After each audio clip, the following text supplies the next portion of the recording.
I could stay right here forever.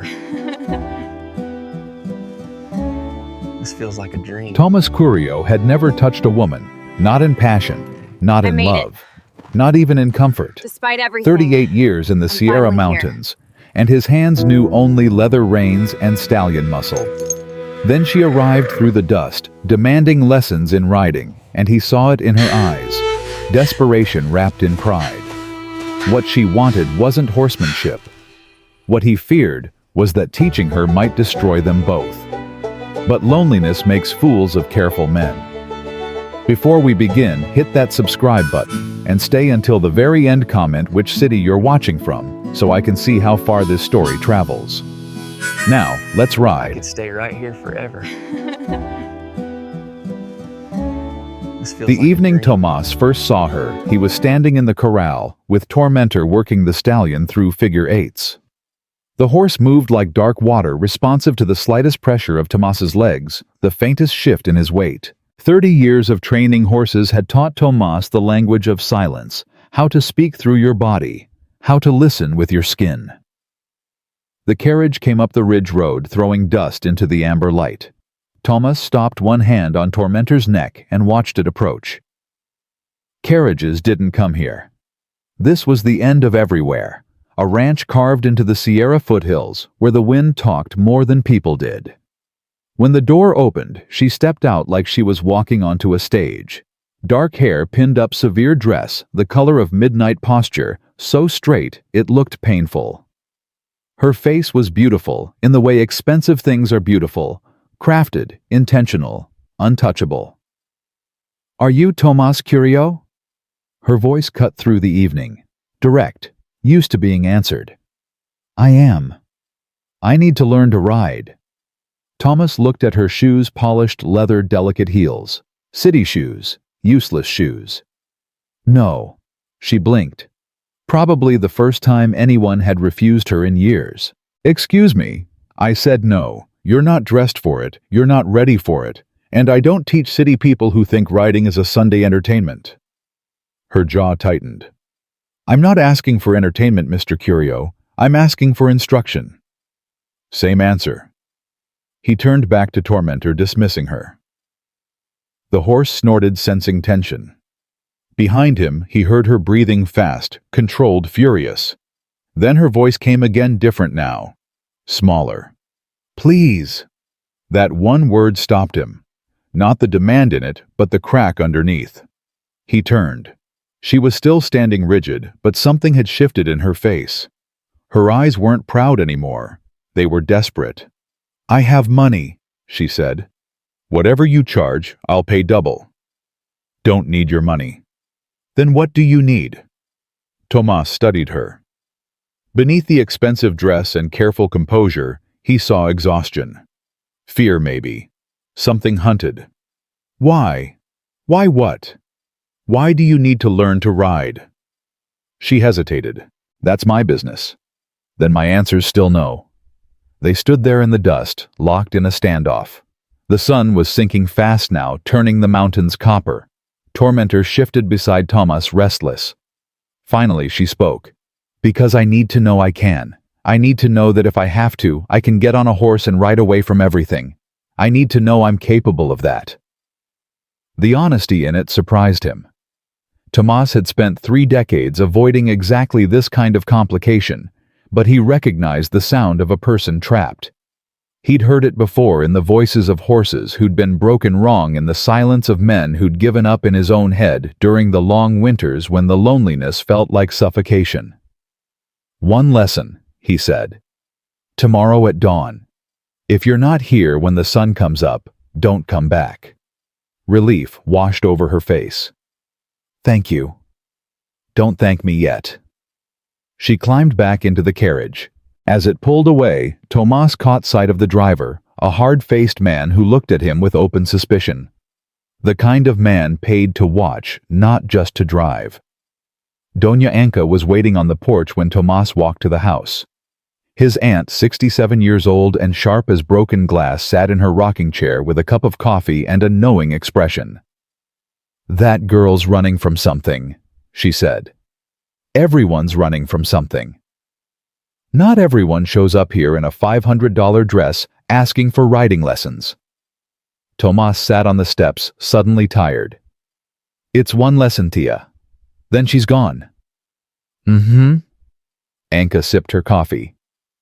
You know what your problem is, Tomas. You think loneliness makes you safe, but it just makes you vulnerable. I'm not vulnerable.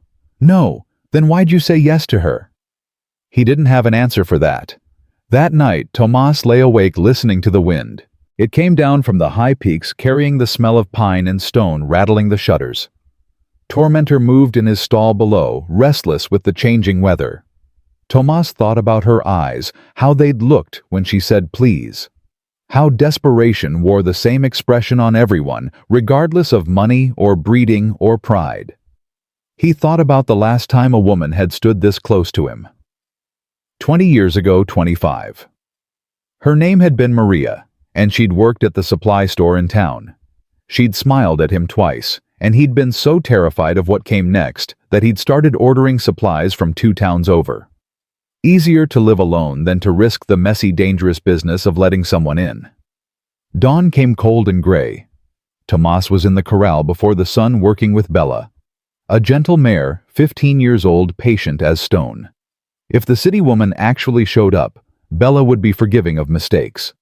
He heard the carriage before he saw it, earlier than expected, and when she climbed out, she was dressed differently. Simple clothes, flat boots, hair pulled back, practical. She'd listened at least. My name is Isabella, she said as she approached. Isabella Dwarte. I didn't ask. I'm telling you anyway. Something almost like a smile touched his mouth. Almost. This is Bella. She's going to teach you more than I will. Isabella looked at the mare, at her patient eyes, her solid presence. She's beautiful.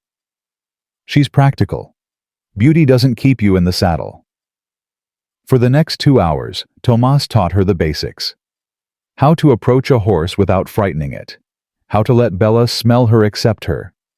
How to brush properly, moving with the hair, feeling for heat, or swelling, or tenderness.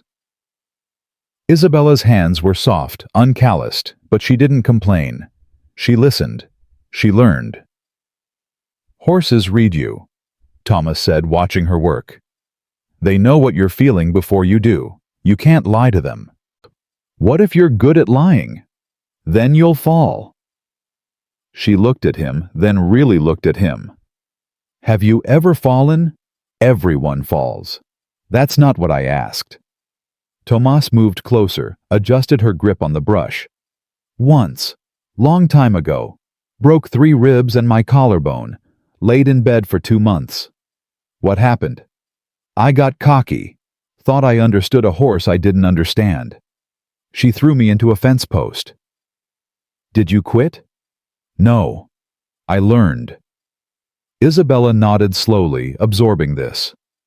Then she turned back to Bella, continuing to brush with more confidence.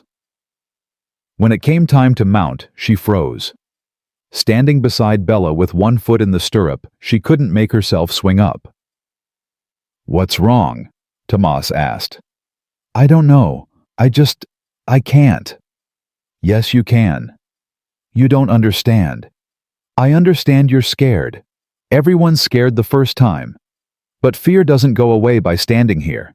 It goes away by doing the thing anyway. Isabella closed her eyes, breathed. Then in one swift motion, she pulled herself up and over, landing in the saddle with a graceless thump. For a moment, she just sat there, gripping the pommel, breathing hard. How does it feel? Tomas asked. She opened her eyes, smiled. It transformed her face completely, made her young, made her real. It feels like freedom. They worked for another hour, just walking with Tomas, leading Bella in slow circles. Isabella's posture was terrible, her balance worse, but she didn't complain. When they finished, she was exhausted and exhilarated. Tomorrow, she asked as she prepared to leave. Tomas had meant this to be one lesson, one morning, then done, but he heard himself say, tomorrow. The pattern established itself. Every morning at dawn, Isabella arrived. Every morning, Tomas taught her how to sit, how to move with the horse instead of against it, how to communicate through your thighs and calves and the small of your back. She fell twice in the first week. Once when Bella spooked at a jackrabbit once, when Isabella tried to trot before she was ready. Both times, she got up angry at herself, demanding to try again. "You're not a failure because you fell," Tomas told her. "Then what am I? You're learning." But it wasn't just riding she was learning. Tomas saw it in the way she touched the horses, growing gentler, more confident, the way she started arriving earlier, staying later, the way the rigid control in her posture began to soften. In the evenings, sometimes, she stayed for coffee on the porch with Doña Anca. His aunt, despite her initial suspicion, seemed charmed by Isabella's determination. "That girl's got spine," Anca said one night after Isabella left. "But she's carrying something heavy. You see it." "I see it. You ask her about it." "Not my business." "Tomas, everything becomes your business once you care about it." He wanted to argue that he didn't care, but the lie stuck in his throat. The truth was, he looked forward to the mornings now, to the sound of her voice, to watching her face light up when she managed something new, to the moments when she forgot to be controlled and laughed, really laughed at something Bella did, or something Tomas said.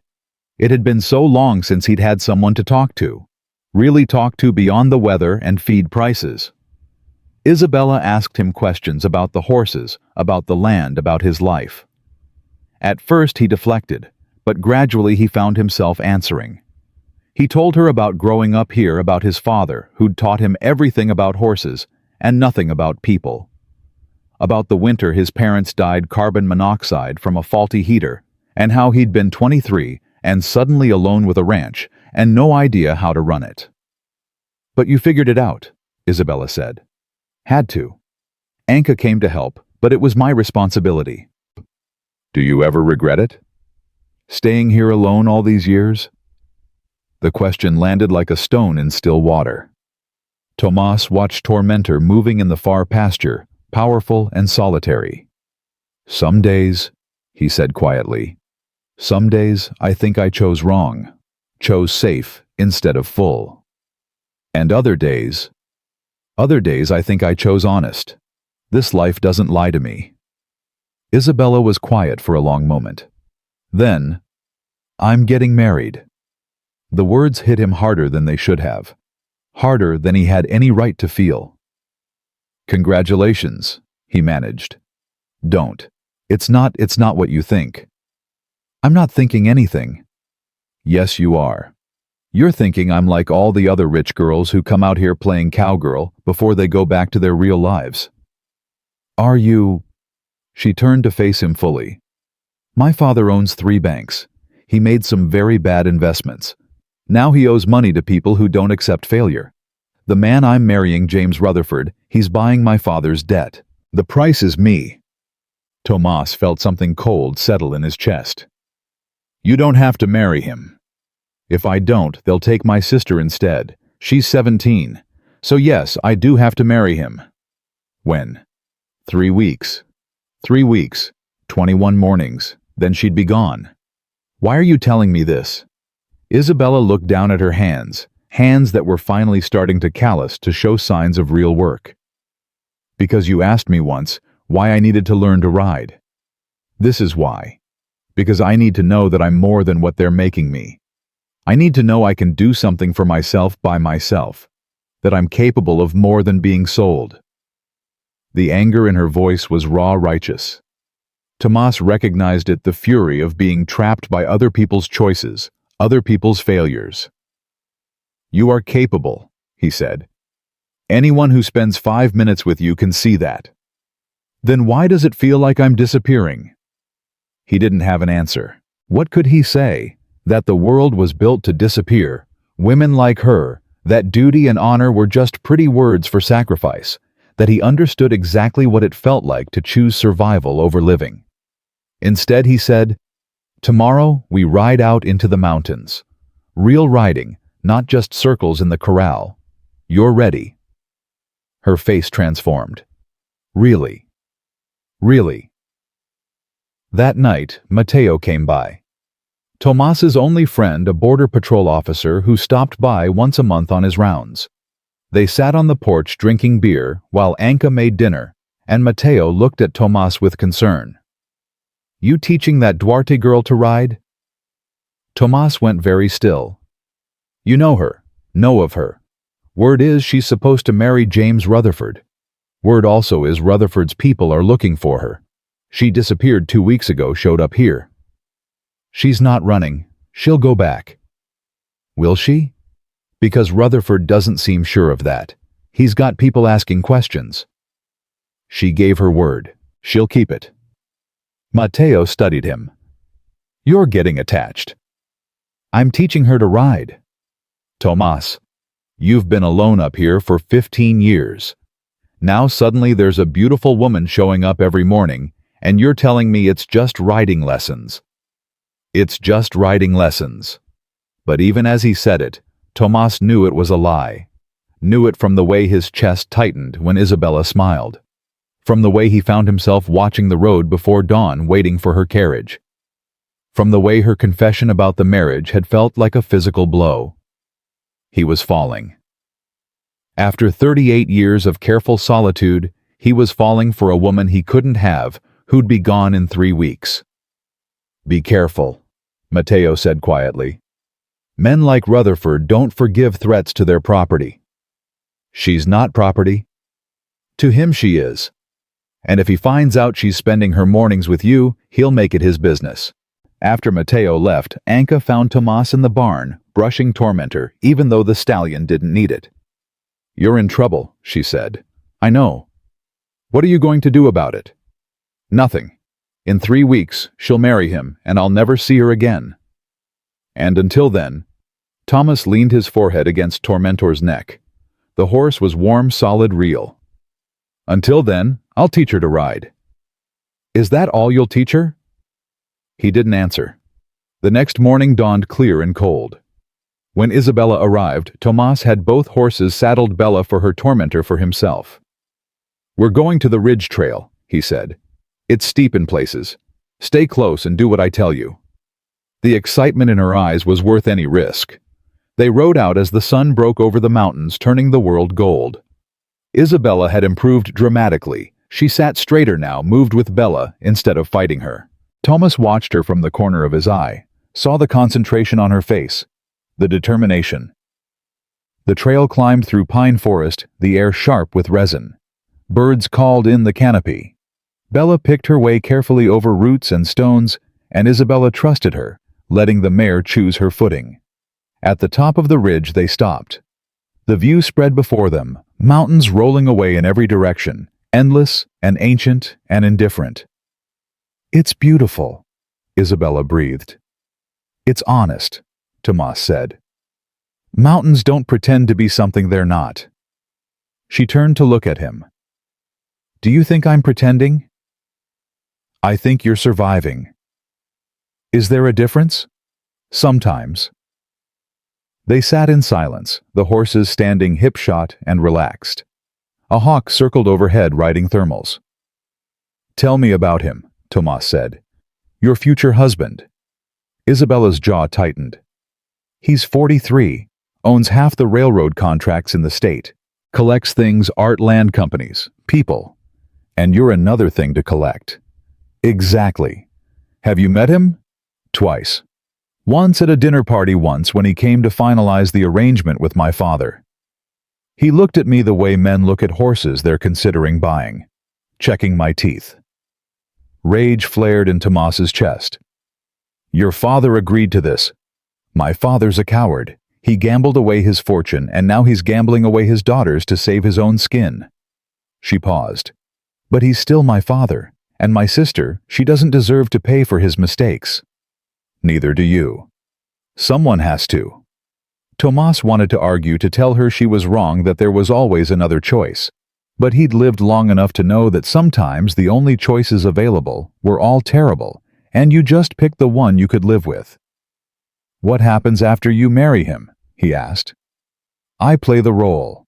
Perfect wife, perfect hostess. I smile at his associates and ignore his mistresses and produce the required heir. I disappear into the life he's bought for me. And then, she looked at him sharply. What do you mean? I mean, is that all? You just accept that. Spend the next 40 years playing a role. What else can I do? You can find something that's yours, something he can't touch, something real. Isabella's eyes filled with tears. She blinked them back furiously. Like what? Like these mornings, like learning to ride. Those end in 2 weeks, Tomas. Then I go back to being what everyone else needs me to be. Then make these 2 weeks count. They stared at each other across the space between their horses. Something unspoken passed between them. Acknowledgement of all the things they couldn't say, couldn't do, couldn't have. Teach me to run, Isabella said suddenly. What? Teach me to gallop. I want to know what it feels like to run. It's dangerous if you're not ready. I'm ready. Please, Tomas. If I only get 2 more weeks of this, I want to know what it feels like to be free. Really free. He saw the desperation in her face, the hunger. And he understood it because he felt it too, this need to grab whatever moments they had before everything ended. All right, he said. But you do exactly what I tell you. They rode down into a meadow flat and open. Tomas showed her how to gather the reins, how to shift her weight forward, how to signal for speed. Start slow, he said. Let Bella pick up to a canter first. Then, if it feels right, let her run. But if you feel like you're losing control, pull back. Don't be a hero. Isabella nodded, her whole body tense with anticipation. Ready. Ready. She squeezed her legs, and Bella moved forward, walked to trot to canter, smooth as silk. Then Isabella leaned forward, gave the mare her head, and Bella opened up into a gallop. Tomas watched Isabella's face transform. All the control, all the careful composure blown away by speed and wind. She was laughing, her hair streaming behind her, her body moving with the horse like they were one creature. She looked free. She looked alive. She looked like she was everything she was supposed to be. When they finally slowed, pulling the horses back to a walk, Isabella was breathless and radiant. That was I know. She looked at him with such naked joy that it physically hurt. Thank you. Thank you for giving me that. You did it yourself. No. You taught me. You made me believe I could. They rode back slowly, neither wanting the morning to end.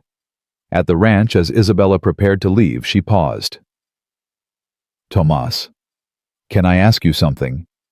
You can ask. Why did you never marry? Never find someone? The question caught him off guard. He almost deflected, but something in her face, the genuine curiosity, the lack of judgment, made him answer honestly. Fear mostly. I'm not good with people, never have been. And after my parents died, it seemed easier to just not try. Horses are simpler. You know where you stand with them. That sounds lonely. It is, but it's safe. Isabella stepped closer, close enough that he could smell her hair, see the flecks of gold in her brown eyes. Maybe safe isn't enough, she said quietly. Then she got in the carriage and left. That night, Tomas couldn't sleep. He kept thinking about her words, about the look on her face when she galloped, about the 2 weeks they had left before she disappeared into a life that would destroy everything wild in her. Anka found him at midnight, standing in the barn with Tormentor. You're in love with her, she said. Not a question. Don't. Someone needs to say it. You're in love with her, and it's going to break your heart. My heart's not your concern. You're my nephew. Your heart is exactly my concern. She softened. Tomas, I know you think you're protecting yourself by staying alone, but you're not protecting yourself. You're just dying slower. She's getting married in 2 weeks. I know. To a man who thinks of her as property. I know that too. So what exactly am I supposed to do with these feelings, Tia? Where exactly do they go? Anka looked at him with such sadness. I don't know, mijo. I don't know. The next morning, Isabella didn't come. Tomas waited until noon, telling himself she was just late, that the carriage had broken down, that there was some rational explanation. But he knew. Somehow he knew. At sunset, Mateo arrived, his face grim. Rutherford's people found out about the lessons. They came to her father's house yesterday afternoon. She's not allowed to leave anymore. The wedding's been moved up to next week. Tomas felt the world tilt. Did they hurt her? I don't know, but Rutherford made it clear she doesn't leave the house until the wedding, and after the wedding she doesn't leave without his permission. He can't do that. He owns half the judges in 3 counties. Yes, he can. After Mateo left, Tomas saddled Tormentor and rode. Hard fast pushing the stallion until they were both lathered and exhausted. He rode until his legs ached and his hands bled from gripping the reins. He rode until the sun set and the stars came out and the cold wind dried the sweat on his face. But he couldn't outride the truth he'd fallen in love with a woman he couldn't have, couldn't save, couldn't keep. And in 7 days, she'd be gone forever. When he finally returned to the ranch, there was a letter waiting delivered by a messenger who'd left it with Anka. Tomas opened it with shaking hands. Tomas, they found out. I'm not allowed to see you again. The wedding is in 6 days now. I'm writing this in secret, and I don't know if you'll even get it. I wanted to thank you. These past 2 weeks have been the only time in my life I've felt like myself. You didn't just teach me to ride, you taught me that I'm capable of more than I believed. You made me feel free. I wish we had more time. I wish a lot of things. But I want you to know, you weren't just a teacher to me. You are something more. Something I don't have words for. Thank you for seeing me. Really seeing me. Isabella Tomas read the letter 3 times, then folded it carefully and put it in his pocket, right over his heart. 6 days. He had 6 days to figure out if safe was really enough. 6 days to decide if he was going to let her go without fighting. 6 days to choose between the careful, controlled life he'd built and the terrifying possibility of something real. In the barn, Tormentor nickered softly. Tomas pressed his forehead against the stall door and finally let himself feel the full weight of what he'd been denying. He was in love with Isabella Dwarte, and he had 6 days to figure out what the hell to do about it. The wind picked up outside, rattling the barn walls. Somewhere in the darkness, a coyote howled, and Tomas stood alone holding a letter over his heart, wondering if courage could be learned the way riding could, through practice, through falling through, getting back up and trying again. Because tomorrow, he was going to need all the courage he'd never had. Tomas didn't sleep that night. He sat on the porch steps with Isabella's letter in his hands, reading it over and over, until he'd memorized every word, every loop of her handwriting. The wind came down cold from the mountains, but he barely felt it. All he could feel was the weight of 6 days pressing against his chest like a stone. When dawn broke, he was still sitting there. Anka found him that way, her face creased with worry. "You look like hell," she said. "Feel worse." She sat beside him, grunting as her knees protested. For a long moment, they watched the sun climb over the ridge, painting the mountains gold and pink. "What are you going to do?" she asked finally. "I don't know." "That's a lie. You know exactly what you want to do. You're just scared to do it." Tomas looked at his aunt. At 70 years old, she'd buried a husband, raised a nephew who wasn't hers, survived floods and droughts, and every hardship this land could throw at a person. She'd earned the right to speak truth. "She's marrying him in 6 days," he said. "What exactly am I supposed to do? Show up at her father's house and demand they give her to me instead? I've got nothing to offer her. No money, no connections, no future except horses and mountains. You think that's what she wants, money and connections? I think she wants her sister to be safe, and I can't give her that." Anka was quiet for a moment. Then she said, "When your uncle died, everyone told me to sell this place. Move to town, find something easier. They said staying here alone was foolish, dangerous, impossible. You know what I told them?" "What?" I told them I'd rather die trying to do something impossible than live safely doing nothing that mattered. She patted his knee. That girl matters to you. So what are you going to do about it? Before Tomas could answer, he heard the sound of hooves on the road. He stood, heart suddenly racing. But it wasn't Isabella's carriage. It was Mateo riding hard, his face tight with urgency. We need to talk, Mateo said, dismounting. Inside. In the kitchen, Mateo accepted coffee from Anka, but didn't drink it. He paced instead, his uniform dusty from the road. Rutherford's looking for you, he said. Someone told him about the riding lessons. He thinks you're trying to steal his bride. I'm not stealing anyone. Doesn't matter what you're actually doing. Matters what he thinks. And he thinks you're a threat. Tomas felt cold settle into his bones. What's he going to do? I don't know, but men like Rutherford don't tolerate threats. He's got money power connections. He could make your life very difficult very fast. Let him try. Tomas, I'm serious. This man owns judges, sheriffs, half the politicians in the state. If he decides to come after you, there's not much anyone can do to stop him. So what I'm supposed to hide? Pretend I never met her? Mateo stopped pacing, looked at him directly. I'm saying be smart. She's marrying him in 6 days, whether you like it or not. Nothing you do is going to change that. The only thing you can control is whether you survive what comes after. After Mateo left, Tomas went to the barn. He needed to work, needed to do something with his hands. That made sense.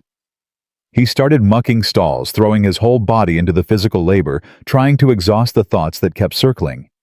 But they wouldn't stop. Isabella's face when she galloped, the joy in her eyes, the desperation in her letter, the way she'd looked at him that last morning and said, maybe safe isn't enough. He was still working when he heard the carriage. His heart jumped before his brain could catch up, but when he stepped outside, it wasn't Isabella. It was her father. Charles Dwarte climbed out slowly, a heavy man in an expensive suit that didn't quite fit anymore. His face was gray-lined with stress and shame. He looked like a man who'd given up pretending he was in control. Mr. Curio. Tomas set down his pitchfork. I know who you are. Then you know why I'm here. To tell me to stay away from your daughter. Dwarte flinched. To ask you. There's a difference. Not much of one. The older man looked around at the ranch, the mountains, the life Tomas had built here. My daughter tells me you've been teaching her to ride. I was. She also tells me you're a good man, an honest man. Dwarte met his eyes. I need you to understand something. What's happening, the marriage, it's not what I wanted for her. Then stop it. I can't. If I could, I would. But the debt, you don't understand the people I owe money to. What they'll do if I don't pay. So you're selling your daughter? Dwarte's face crumpled. Yes. God help me, yes. And I'll carry that shame to my grave. But James Rutherford is offering to clear everything. The debt, the threats, all of it. In exchange for Isabella. And what about what Isabella wants? Isabella will be taken care of. She'll have everything she needs. Except freedom, except choice, except herself. Dwarte looked away. Mr. Curio, I'm not here to defend myself. I'm here to ask you not to make this harder than it already is. If Rutherford thinks you're a threat, he'll destroy you, and that won't help Isabella. It won't change anything except to hurt you both more. Does she know you're here? No. She doesn't know I know about the lessons. But Rutherford's people found out, and now... He stopped, drew a shaky breath. Now she's not allowed to leave the house, and after the wedding, she'll be his concern, not mine. His property, you mean? Call it what you want. The reality is the same. Tomas felt rage building in his chest. Not the hot, explosive kind, but cold and controlled. The kind that led to decisions that couldn't be unmade. Get off my land, he said quietly. Mr. Curio, I said get off my land, before I forget my manners. Dwarte hesitated, then climbed back into his carriage. As it pulled away, Tomas heard him call back, "I'm sorry. I know that doesn't help, but I am." Anka appeared beside him. "That man's a coward. That man's desperate. So are you. But you're not selling someone else to save yourself." That night, Thomas sat at the kitchen table with paper and pen. He wrote and rewrote a letter to Isabella, trying to find words for everything he felt. But nothing came out right. How do you tell someone you've known for 2 weeks that they've changed everything? That you'd spent 38 years building walls, and she'd walked right through them like they were made of smoke. Finally, he gave up, crumpled the papers, and threw them in the fire. The next day was torture. And the day after that. Time crawled like it was hurt, dragging itself minute by minute toward the wedding. Tomas worked himself to exhaustion, but exhaustion didn't bring sleep. It just brought dreams of Isabella riding Bella laughing free, then dissolving into smoke when he reached for her. On the third day, a different carriage arrived.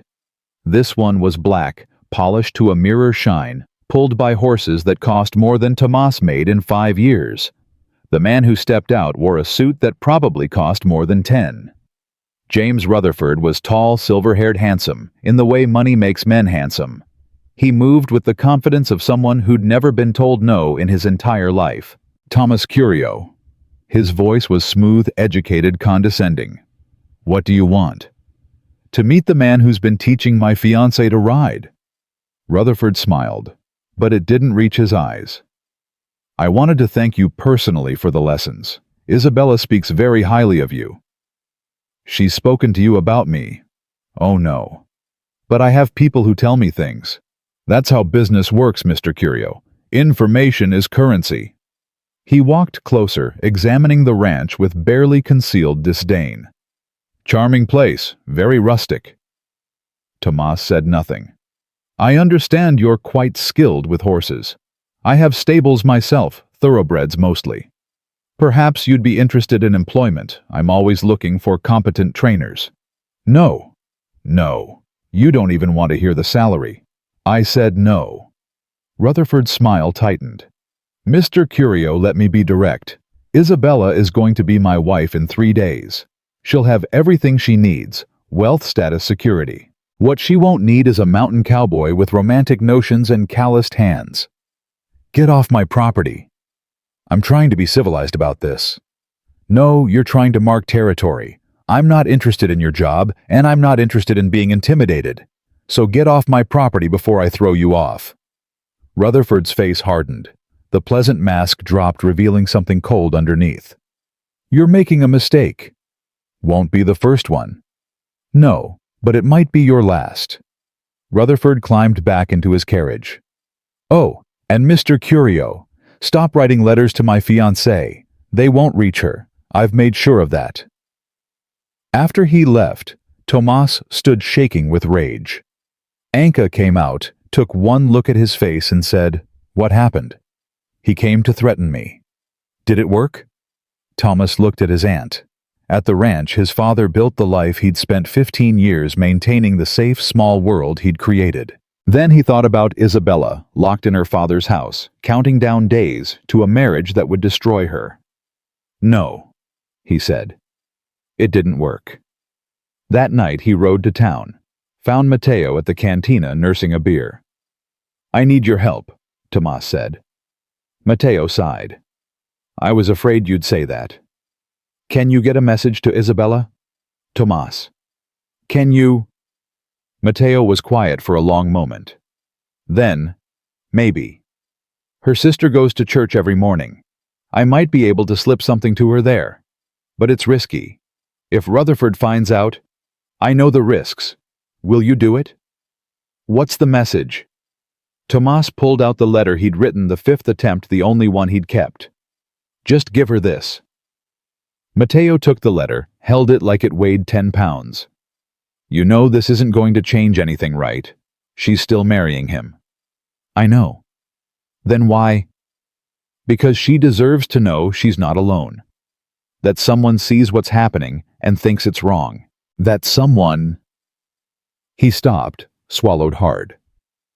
That someone cares. Mateo nodded slowly. All right, I'll try. 2 days passed with no word. Tomas worked, slept badly, worked more. The wedding was tomorrow.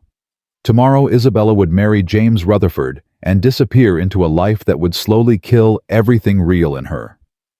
Tomorrow, the brief impossible thing between them would end before it had even really begun. He was mucking stalls when Anka called him. Tomas, someone's here.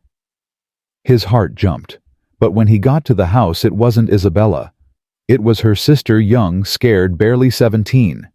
She looked like Isabella, but softer, more fragile. Are you Tomas? She asked. I am.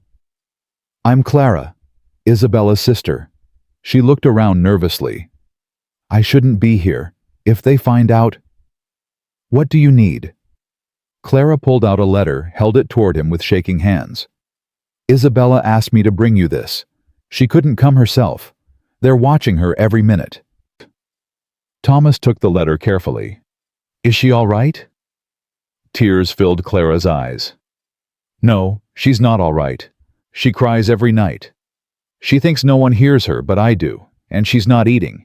She's disappearing, Mr. Curio. Even before the wedding, she's already disappearing. Tell her. He stopped. What could he tell her? What words would make any of this better? Tell her what? Tell her I got the message, and tell her. He struggled for words. Tell her she's the bravest person I've ever met. Clara nodded, wiping her eyes. Then she said, She loves you. She didn't tell me that, but I know. I've never seen her look at anyone the way she looks when she talks about you. Clara. Tomorrow she's marrying a man who looks at her like she's furniture, and you're here in the mountains doing nothing. How is that right? How is that brave? The words hit like fists. Tomas opened his mouth, but no sound came out. I'm sorry, Clara said quickly. I shouldn't have said that. It's not fair. I don't want to lose my sister. And that's what's happening. I'm losing her. After Clara left, Tomas opened Isabella's letter with hands that wouldn't stop shaking. Tomas, tomorrow I marry him. I've tried everything I can think of to find another way, but there isn't one. If I run, Clara pays the price. If I fight, my father loses everything and we all suffer. There's no good choice, only the least terrible one. I need to tell you something, though. Something I should have said when I had the chance. These past 2 weeks with you have been the only time in my life I've felt real. Not performing, not pretending, not being what everyone else needed me to be. Just real. You asked me once why I needed to learn to ride. The truth is, I needed to remember I was more than what they were making me. You gave me that.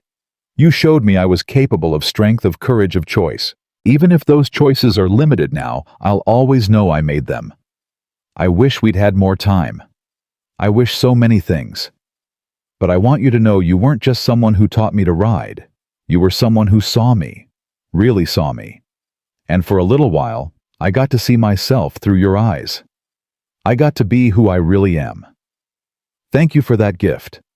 I'll carry it with me always, even into this marriage. It's the one thing he can't take from me. I love you, Tomas. I know I have no right to say that. I know it changes nothing. But I need you to know it anyway.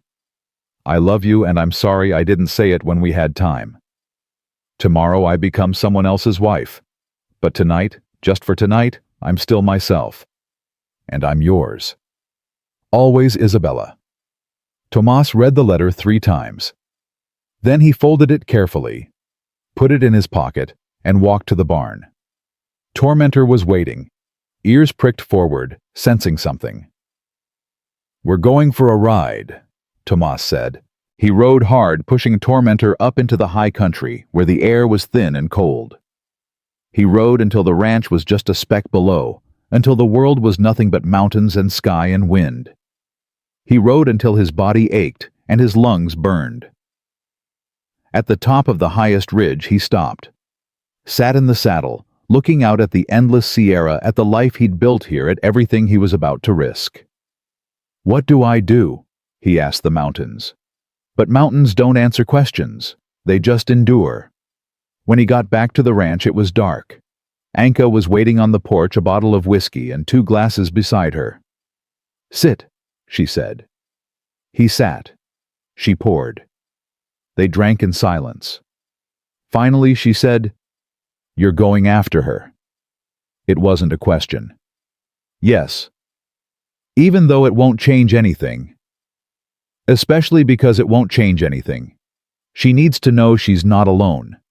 That someone fought for her even if they lost." Anka nodded slowly. "Your father was like that. Stubborn, romantic, foolish in all the best ways." She refilled his glass. "What's your plan?" "I don't have one. I'm just going to show up at the wedding and—" He stopped. "I don't know. Tell her the truth, I guess. That she doesn't have to do this.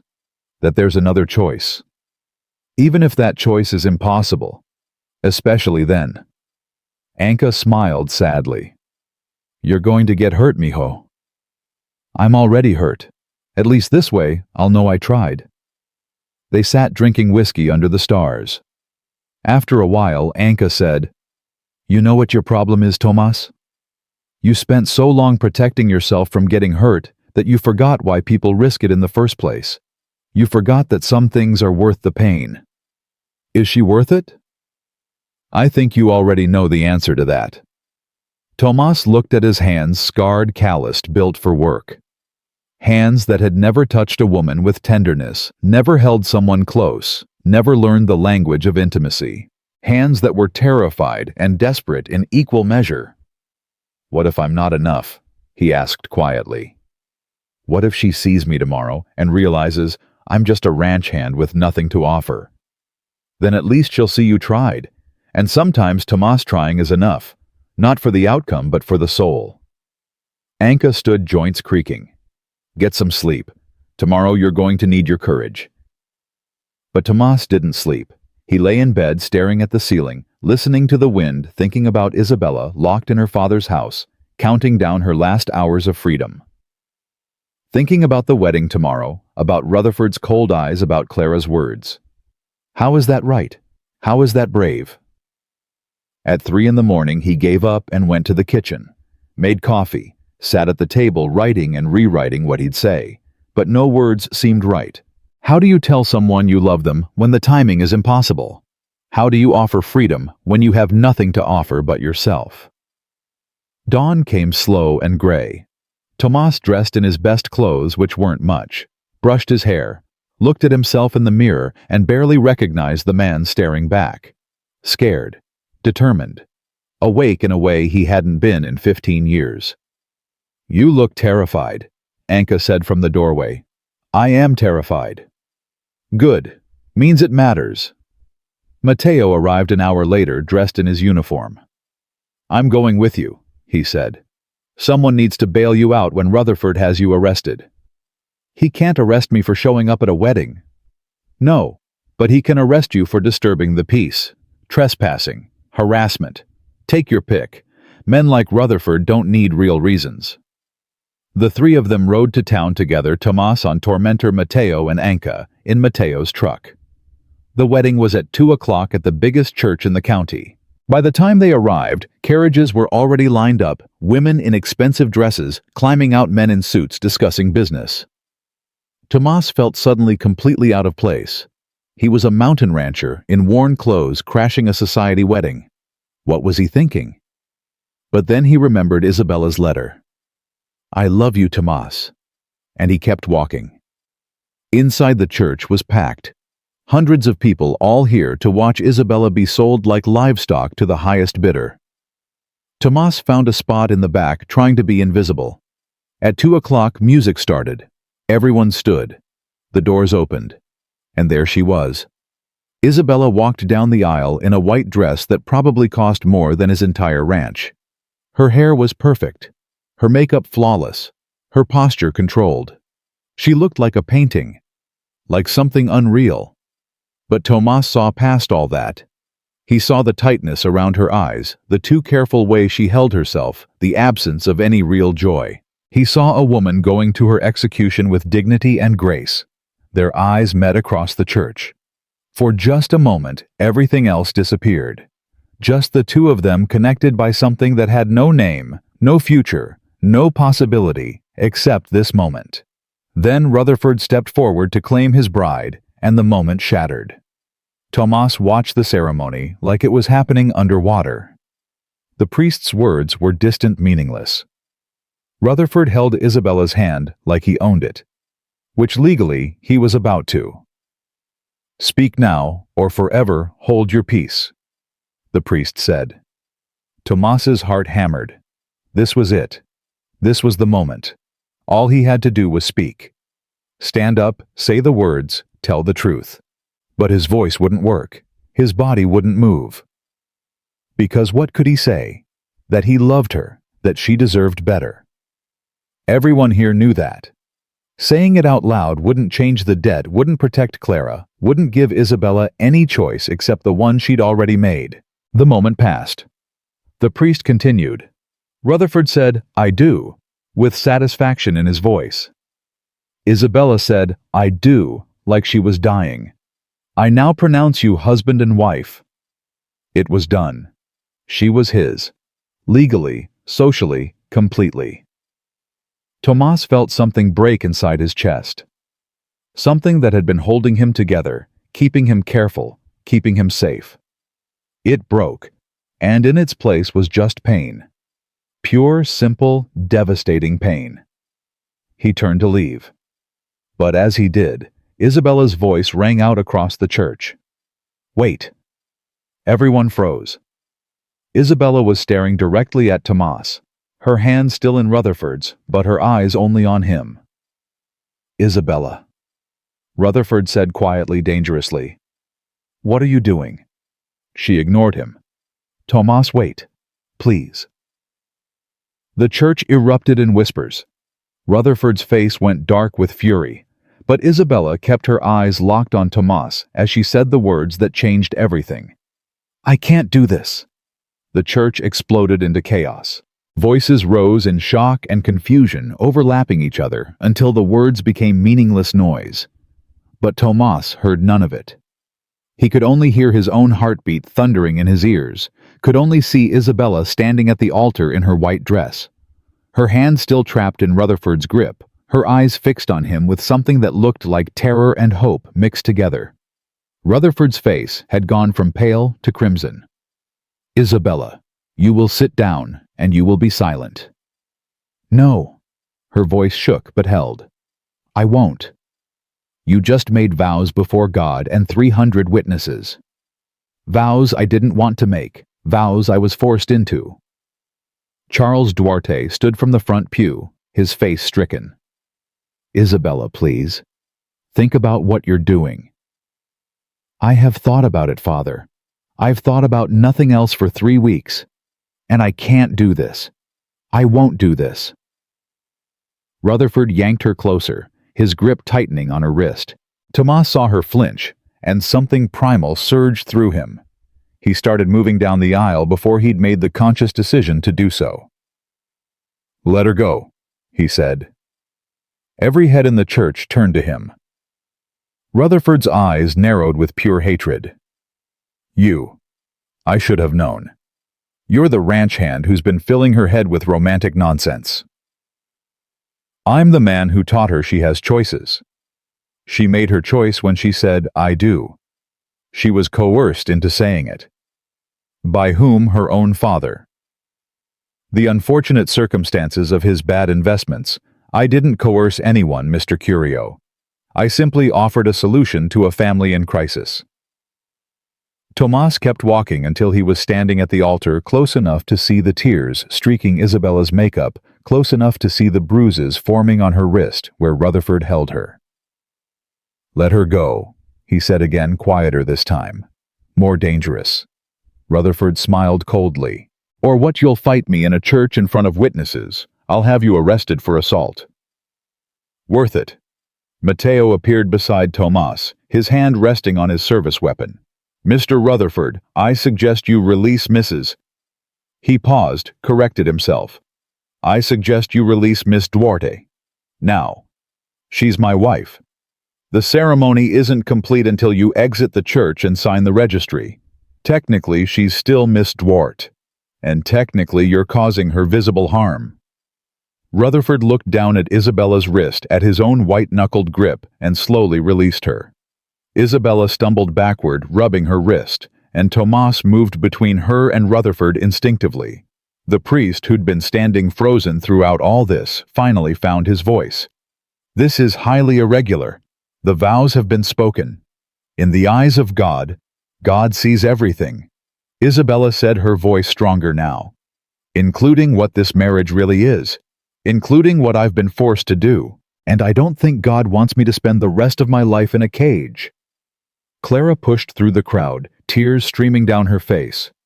Isabella, what about me? What about Father's debts?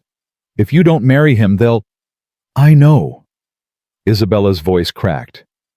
I know what they'll do. But Clara, I can't. I thought I could. I thought I was strong enough to sacrifice myself for the family. But I'm not. I'm sorry. I'm so sorry, but I can't. Charles Dwarte reached for his daughter. Isabella, be reasonable. Think about what you're throwing away. Security status. Your family's future. My soul, Father. I'm throwing away my soul. Is that really what you want for me? The old man's face crumpled. He looked suddenly ancient, broken by the weight of his own failures. No, of course not. But I don't see another way. Then we find one. Isabella turned to Tomas, and the hope in her eyes nearly broke him. Tell me there's another way. He wanted to. God. He wanted to promise her everything would be fine, that love could solve every problem, that choosing him meant choosing freedom. But he'd never been good at lying. I don't know if there is, he said honestly. I don't have money to pay your father's debts. I don't have connections, or power, or anything except a ranch in the mountains and horses and... He stopped, swallowed hard. And feelings I don't have words for. That's more than he's offering. She gestured at Rutherford. He's offering me a prison with silk curtains. You're offering me a choice. Rutherford's laugh was bitter. A choice, Isabella, look at him. Really look at him. He's a ranch hand. He smells like horses and leather. He has dirt under his fingernails. He can barely string a sentence together. And you think that's a better option than me? Yes, Isabella said simply. Because when he looks at me, he sees a person. When you look at me, you see property. I see an investment, and I've already paid for you. Rutherford turned to Charles. Charles, control your daughter. We had an agreement. An agreement made under duress? Mateo interjected. Which makes it legally questionable. I have 5 lawyers who will disagree with you. And I have a badge that says I'm the law in this county. So maybe we should all take a breath and figure this out like civilized people instead of treating a woman like she's a commodity to be traded. The church had gone eerily quiet. 300 witnesses watching a spectacle none of them had expected. Tomas could feel their judgment, their shock, their fascination. But all he cared about was Isabella standing beside him, trembling but upright, terrified but resolute. What do you want? He asked her quietly. Really want? I want one day, she whispered. The day you promised me. One day where I'm free, where I'm mine. Then I'll figure out the rest. Isabella, her father pleaded. One day won't change the debt. It won't change what's owed. I know, but maybe it'll change me enough to face it. Rutherford's voice cut through like ice. If you walk out of this church with him, our deal is void. Your father's debt comes due immediately, and when the collectors come, and they will come, what happens to your family won't be my problem. Clara made a small frightened sound. Isabella's face went white, but she lifted her chin and said, Then that's the price I pay for being honest. You selfish... Enough! Charles Dwarte's voice rang out with unexpected authority. He looked at Isabella, really looked at her, and something in his expression shifted. She's right. I've been asking her to pay for my mistakes, to sacrifice herself because I was too proud and too stupid to admit I'd failed." He turned to Rutherford. "The deal is off. Charles, you can't. I can, and I am. I'll face the consequences of my own choices. Not my daughter. Not anymore." "You'll lose everything." "I've already lost everything that matters." Charles moved to Isabella, took her hands gently. "I'm sorry, mija. I'm sorry I ever asked this of you. I'm sorry I was too weak to protect you the way a father should." Isabella threw her arms around him, sobbing. "Papa, go. Take your day. Take whatever happiness you can grab. God knows you've earned it." Rutherford's face twisted with rage. "You're all fools. Charles, your creditors will destroy you. Isabella, you're throwing away a fortune for a ranch hand who can't give you anything. And you," he pointed at Thomas, "you think you've won something here? You've won nothing. She'll come crawling back in a week when reality sets in." "We done here?" Tomas asked Mateo. "I think we are." "Then we're leaving." He held out his hand to Isabella. She looked at it for a long moment, rough, scarred, honest, then took it. Her hand was small and soft in his, trembling with adrenaline and fear and something that might have been joy. They walked down the aisle together. The crowd parted for them, silent, now watching history happen. Anka was waiting at the door, grinning fierce and proud. "About damn time," she said. Outside, the afternoon sun was bright and warm. Tormentor was tied to a post, waiting patiently. Tomas helped Isabella onto the horse, difficult in her wedding dress, but she managed, laughing breathlessly as she gathered the white fabric around her. "Where are we going?" she asked. "Anywhere you want." "The spring. Take me to the spring." Tomas mounted behind her, wrapped one arm around her waist to steady her, and kicked Tormentor into motion. Behind them, the church doors burst open. Rutherford's voice shouted threats, but the words faded as they rode, replaced by the sound of hooves on dirt, wind in the trees. Isabella's laughter mixing with his own. They rode hard for an hour, pushing Tormentor to his limits. Isabella clung to the saddle, her wedding dress flying behind her like a banner. Every time Tomas thought about slowing down, she'd say faster, and he'd give the stallion more rein. When they finally reached the spring, hidden in a canyon where the mountains opened up to sky, Isabella slid off the horse before it had fully stopped. She kicked off her expensive shoes, hiked up her dress, and ran to the water's edge, laughing like a child. "It's beautiful," she said. "It's the most beautiful thing I've ever seen." Tomas dismounted more slowly, watching her. Watching the joy transform her face, the way the sunlight caught her hair, the way she moved when she wasn't performing for anyone. "Isabella." She turned, and the look in her eyes stopped his words. "Thank you. For coming. For standing there in front of everyone and—" Her voice broke. "For seeing me." "I'll always see you." She crossed to him then, still in her wedding dress, barefoot on the rocky ground. Stood close enough that he could smell her perfume, could count the freckles on her nose that the makeup hadn't quite hidden. "Tomas, I need to tell you something, and I need you to listen without interrupting." He nodded.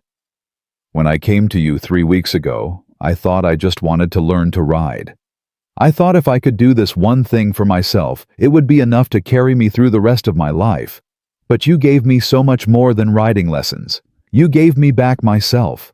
You showed me I was capable of strength and courage and choice. You looked at me like I was a person instead of a prize." Tears spilled down her cheeks. And somewhere in those early mornings, somewhere between falling off Bella and learning to gallop, I fell in love with you. Tomas's throat closed. He'd never heard those words directed at him. Never imagined he would. And now, here was this extraordinary woman, standing in a wedding dress she'd worn for another man, telling him she loved him. "You don't have to say anything," she continued. "I know this is complicated. I know I just destroyed my family and my future. I know I have no right to drag you into my disaster. But I needed you to know.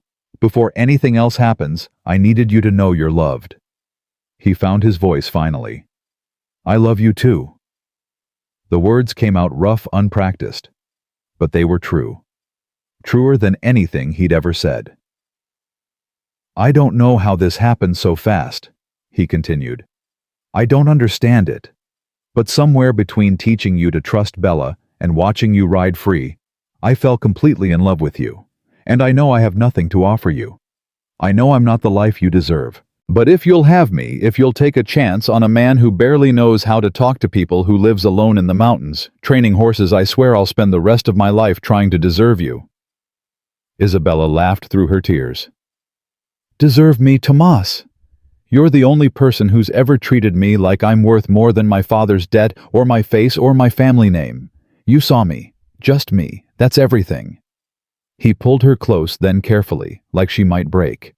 She melted into him, her head against his chest, her body fitting against his like she'd been made for that exact space. They stood like that for a long time, holding each other, while the water rushed past and the sun moved across the sky.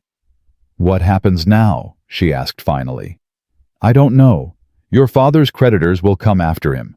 Rutherford will make trouble. Your family will suffer. I know. And I'll carry that guilt for the rest of my life." She pulled back to look at him.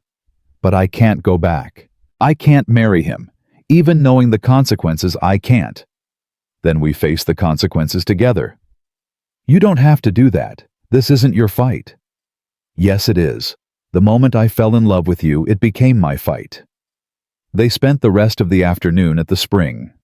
Isabella waded in the water, still in her wedding dress, not caring that the expensive fabric was getting ruined. Tomas built a fire as evening approached, and they sat beside it, eating jerky and dried fruit from his saddlebag. A wedding feast of nothing fancy, nothing expensive, just real. "Tell me about your life here," Isabella said. "The real version, not the polite version." So he did. He told her about the loneliness, the long winters when he'd go weeks without seeing another person. About the horses he'd trained, the ones who'd taught him more than he'd taught them. About his parents' death and the weight of inheriting their legacy. About Anka and her fierce love, about Mateo and their quiet friendship. "It sounds beautiful," Isabella said. "And sad. It's both. That's the truth of it." "Do you think I could live here? Really live here, not just visit?" The question surprised him. "You want to?" "I don't know what I want. I've never been allowed to want anything before. But I know I can't go back to that world. The parties and the performances and the constant pretending. I'd rather live in a cabin in the mountains than die slowly in a mansion in the city." "It's not easy, this life. The winters are brutal, the work is hard. And you'd be giving up everything you've known." "Everything I've known has been a cage." She turned to face him. "Tomas, I'm not naive. I know love doesn't solve practical problems. I know running away isn't a real solution. But I also know that if I don't take this chance, if I don't grab whatever happiness is possible, I'll regret it for the rest of my life." "What about Clara? Your father?" Pain crossed her face. "I don't know. I want to protect them, but I can't save them by destroying myself. Does that make me selfish?" "No, it makes you human." They talked until the stars came out thick and bright in the mountain sky. Isabella had never seen stars like this. City lights had always washed them out. She lay on her back in her ruined wedding dress, staring up in wonder. "There are so many," she whispered. Tomas lay beside her close enough that their shoulders touched. "Makes you feel small, doesn't it? Makes me feel free. Like my problems are just tiny specks in something infinite." He turned his head to look at her, her profile against the starlight, the curve of her neck, the way her chest rose and fell with each breath. And he felt something shift inside him, something that had been locked tight for 38 years finally opening. "Isabella, yes. Can I kiss you?" She turned to face him so close their noses almost touched. "I thought you'd never ask." He kissed her carefully at first, uncertain of the mechanics, terrified of doing it wrong. But she guided him, her hand on his jaw, her lips soft and patient against his. And slowly instinct took over.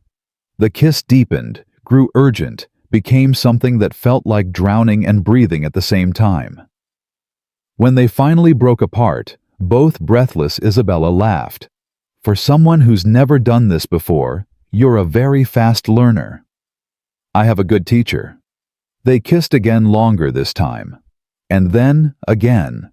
And somewhere in the kissing, in the way their bodies fit together, in the way her hands tangled in his hair and his arms wrapped around her waist, the world fell away completely. There was just this moment, this person, this feeling that was so big it couldn't possibly fit inside his chest. "Tomas," she whispered against his mouth. "I don't want to go back. Not tonight. Maybe not ever." "Where do you want to go?" "Here. I want to stay right here with you. Just one night where the world can't reach us. One night where we're just us." He pulled back to look at her. "Are you sure?" "I've never been more sure of anything." They made love under the stars, awkward and beautiful, and completely honest. Tomas had no experience to draw on, but Isabella was patient, guiding him, showing him what she needed. And what he lacked in skill, he made up for in tenderness, in attention, in the overwhelming desire to make her feel loved. Afterward, they lay wrapped in his coat, and her ruined wedding dress, skin against skin, hearts beating in sync. "That was my first time too," Isabella said quietly. Tomas propped himself up on one elbow, surprised. "Really? Really? Rutherford wanted to wait until after the wedding. Said I should be pure." She laughed bitterly. "Like I was a product he'd invested in." "You're not a product. You're—" He struggled for words. "You're everything." She kissed him softly. "So are you." They fell asleep like that, tangled together, while the fire burned down to embers and the night sounds of the mountains rose around them. For the first time in 15 years, Tomas slept peacefully. No nightmares of loneliness, no anxiety about the future. Just peace. Dawn came too soon. Tomas woke to find Isabella sitting by the water, wrapped in his coat, watching the sunrise. He joined her, and they sat in silence, as the world turned from gray to gold. "We have to go back," she said finally. "I know. I have to face what I've done. Face my family, face the consequences. We'll face them together." She leaned against him. "What if it's too much? What if the creditors destroy my father? What if Clara suffers because of my choice? Then we'll help them however we can. But Isabella, you can't set yourself on fire to keep other people warm. You can't sacrifice everything you are to fix problems you didn't create." "That's easy to say." "I know. But it's still true." They rode back slowly, neither wanting the journey to end. When the ranch came into view, Anka was waiting on the porch with Mateo. The expressions on their faces told Tomas everything he needed to know. Something had happened. "What is it?" he asked as they dismounted. Mateo stepped forward. "Rutherford's pressing charges, breach of contract, alienation of affection, kidnapping." "Kidnapping. She came with me willingly." "He's claiming you coerced her, that you manipulated a vulnerable woman for your own purposes." Isabella's laugh was sharp. "That's insane." "Insane or not, he's got lawyers filing paperwork, and there's more." Mateo looked at Isabella. "Your father's creditors showed up this morning. They've seized his house, his assets, everything. Your sister's been placed with your aunt in Sacramento." Isabella's face went ashen. "Clara, she's safe. Your aunt's a good woman, but your father—" Mateo paused. "He's been arrested. The debt wasn't just money, Isabella. He was involved in fraud embezzlement. The marriage to Rutherford would have buried it, but now it's all coming out." Isabella sank onto the porch steps. "Oh God, what have I done?" Tomas sat beside her. "You told the truth. That's all. The truth destroyed my family. Your father destroyed your family, not you." Anka brought coffee, pressed a cup into Isabella's hands. Listen to me, girl. You are not responsible for your father's choices. You are not responsible for fixing his mistakes. What you are responsible for is your own life. And you chose to save it. That's not wrong. Then why does it feel wrong? Because you have a good heart. Because you love your family despite everything. But guilt and responsibility aren't the same thing. Isabella drank her coffee in silence, processing everything. Finally, she looked at Tomas. What do I do? What do you want to do? I want to rewind time. I want to make different choices. I want... She stopped, took a breath. I want to help my father and my sister, but I don't want to lose you. And I don't know how to do both. Then we figure it out, together. Mateo cleared his throat. There's one more thing. Rutherford's demanding Isabella return to complete the marriage. He's arguing the ceremony was valid and she's legally his wife. That's not true, Isabella said. The ceremony wasn't finished. It's close enough that he's got a case. Not a great case, but with his lawyers and his connections. Mateo shrugged. He could make it stick. So what are my options? You could fight it in court, but that'll take months and cost money you don't have. You could leave the state, but he'd probably follow. Or... Mateo hesitated. Or what? Or you could marry someone else first.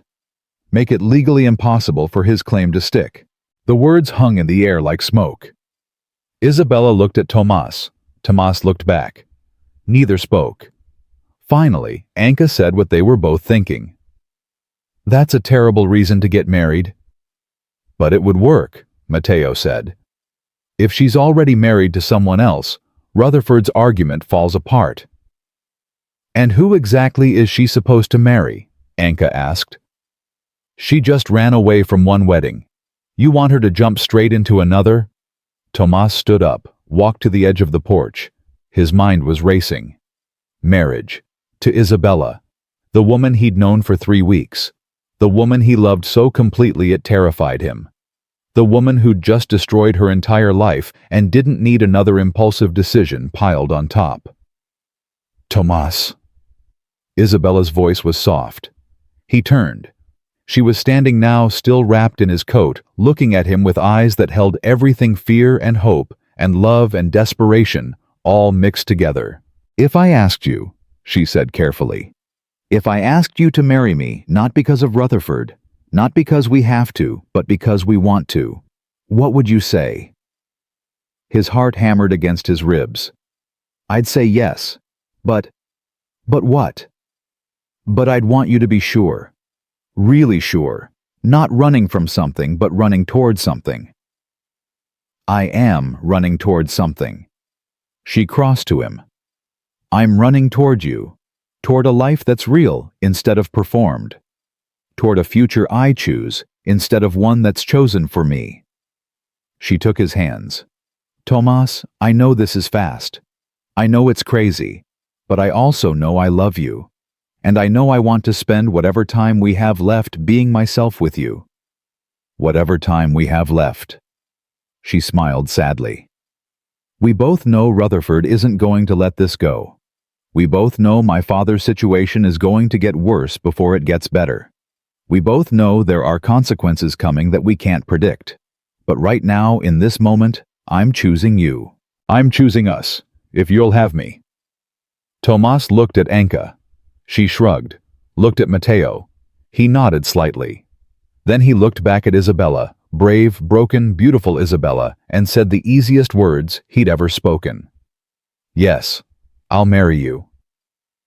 Isabella's smile broke like sunrise across her tear-stained face. She threw her arms around him so suddenly they both nearly fell off the porch. Tomas caught her, held her tight, and felt something in his chest expand until it hurt. This was real. This was happening. After 38 years of solitude, he was choosing another person, and she was choosing him back. We should do it today, Mateo said, breaking the moment. Before Rutherford can file more paperwork. I know a judge in the next county who owes me a favor. Today? Isabella pulled back, looked at Tomas. Is that too fast? Everything about this is too fast. Might as well keep going. Anka laughed, wiping her eyes. Finally, Tomas actually taking a risk. I never thought I'd see the day. They piled into Mateo's truck, all four of them, with Tormentor tied to the back. Isabella was still wearing the ruined wedding dress, her feet still bare, her hair tangled from sleeping under the stars. She looked nothing like the polished woman who'd arrived at the church yesterday. She looked real. The drive took 2 hours. Isabella sat pressed against Tomas in the back seat, her hand in his, neither of them speaking much. What was there to say? They were about to get married. They'd known each other less than a month. It was insane. It was perfect. It was terrifying. Are you having second thoughts? Isabella asked quietly as they crossed into the next county. About 100 of them. Want to turn back? No. She squeezed his hand. But I'm scared. Me too. What are we doing, Tomas, really? He thought about that. About the careful life he'd built, the walls he'd maintained, the safety he'd chosen for so long. Then he thought about Isabella riding Bella for the first time, the joy on her face when she galloped, the way she'd stood in that church and said, I can't do this, even knowing the cost. We're choosing ourselves, he said finally, maybe for the first time. The courthouse was small, the judge's chambers smaller. Judge Morrison was in his 60s, gruff and practical, clearly doing Mateo a reluctant favor. You want to get married, he said flatly, looking at Isabella's destroyed wedding dress and bare feet. Right now. Yes, sir, Isabella said. Any reason this can't wait? Any reason you need to rush? Several reasons, actually, but the main one is that I love him, and I don't want to waste another minute. Morrison looked at Tomas. And you? You love her? Yes, sir. You known her long? Not very. Long enough to be sure. Tomas met Isabella's eyes. Saw everything they'd been through in 3 weeks. The lessons, the falls, the conversations, the honesty. Saw the night they'd just shared, the morning sunrise, the choice she'd made in that church. Yes, sir. Long enough. Morrison sighed heavily. Mateo, you're going to get me in trouble one of these days. Probably, but not today. Fine. You got rings? They looked at each other. Neither had thought about rings. Anka stepped forward, pulling 2 simple bands from her pocket, gold-worn, clearly old. These were mine and my husband's.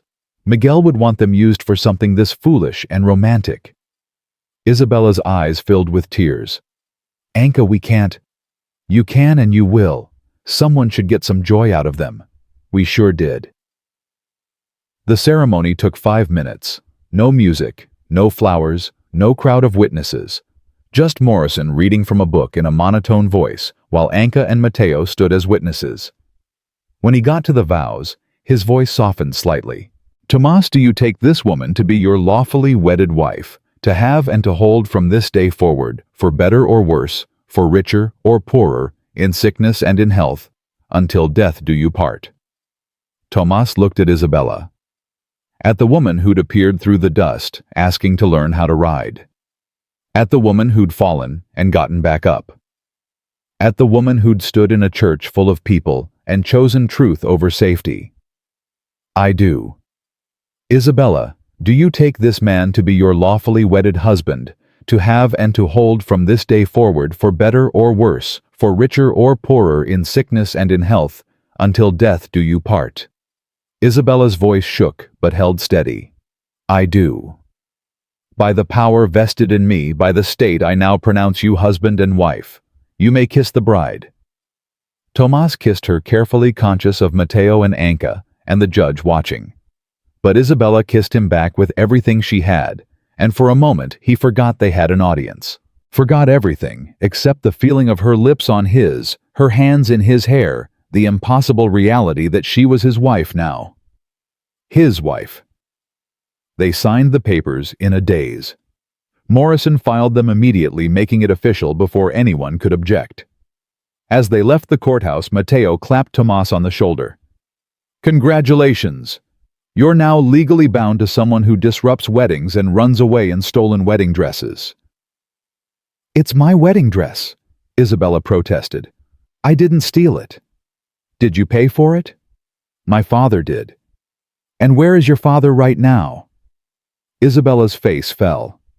"In jail." The mood shifted immediately. The brief joy of the ceremony evaporated, replaced by the weight of reality. Isabella's father was in jail. Her sister was living with relatives. Her family was destroyed. And she'd just married a man she barely knew to escape another marriage she'd barely escaped. "Hey," Tomas said, tilting her chin up. "We'll figure it out." How do we figure this out?" "One day at a time, starting with getting you some actual clothes and shoes." Anka drove them to a general store where Isabella bought practical clothes, jeans, boots, shirts meant for work instead of show. When she emerged from the changing room, she looked like a different person. Or maybe she looked like herself for the first time. "How do I look?" she asked. "Beautiful," Tomas said. "And real." They drove back to the ranch as the sun set, painting the mountains in shades of orange and purple. Isabella sat close to Tomas in the truck bed this time, watching the landscape change, processing everything that had happened in the last 24 hours. "I ran away from a wedding and into a marriage," she said suddenly. "That's insane, right?" "Completely insane," Anka called from the front seat. "But also right," Tomas added. "Sometimes the right choice is the insane one." When they reached the ranch, reality hit again. This was Isabella's home now. This small house, these mountains, this life. No servants, no luxury, no safety net. Just Tomas and Anka and horses and work. "It's not much," Tomas said as they walked inside. "It's perfect." Isabella turned in a slow circle, taking in the simple kitchen, the worn furniture, the lived-in warmth of it all. "It's the first place I've ever been that doesn't feel like a performance." Anka showed her to Tomas's room. Now their room, he realized with a jolt. The bed was narrow, the space small. Everything about this was going to require adjustment. "I'll give you two some privacy," Anka said with a knowing smile. "Try not to break the furniture." After she left, Tomas and Isabella stood awkwardly in the doorway, suddenly shy with each other. Last night had been different. Stolen time, emergency, intimacy, the urgency of choosing each other before the world could stop them. But this was real life. This was every night from now on. "So," Isabella said, "we're married." "Apparently." "That happened fast. Very fast." She laughed nervously. "What do we do now?" "I don't know. I've never done this before." "Me neither. Well, technically I almost did yesterday, but—" She stopped, the humor draining from her face. "Yesterday. God, was it really just yesterday?" Tomas pulled her close, felt her trembling. "Are you okay?" "I don't know. I keep thinking about my father, about Clara, about everything I've destroyed." "You didn't destroy anything. Your father destroyed things. Rutherford tried to exploit that. You just refused to be part of the wreckage. But Clara is safe, is with family, is probably better off without watching her father sell her sister." Isabella pulled back, wiped her eyes. "I want to see her. I need to make sure she's really okay." "Then we'll go see her. Tomorrow if you want." "You'd do that." "Isabella, we're married now. Your family is my family. Your problems are my problems. That's how this works, right?" She smiled through her tears. "I think so. I'm new at this too." They climbed into bed fully clothed, too exhausted for anything except holding each other.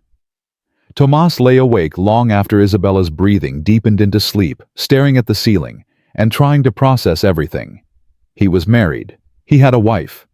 This person breathing softly against his chest was legally, officially his, and he was hers. The enormity of it was crushing. What if he failed her? What if he wasn't enough? What if the loneliness and isolation of the past 15 years had broken something in him that couldn't be fixed.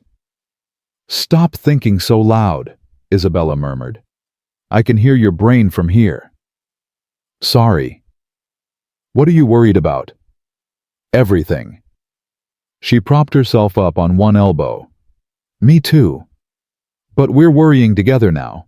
That's better, right?" "Is it?" "I think so. At least we're not alone." They fell asleep like that, wrapped around each other.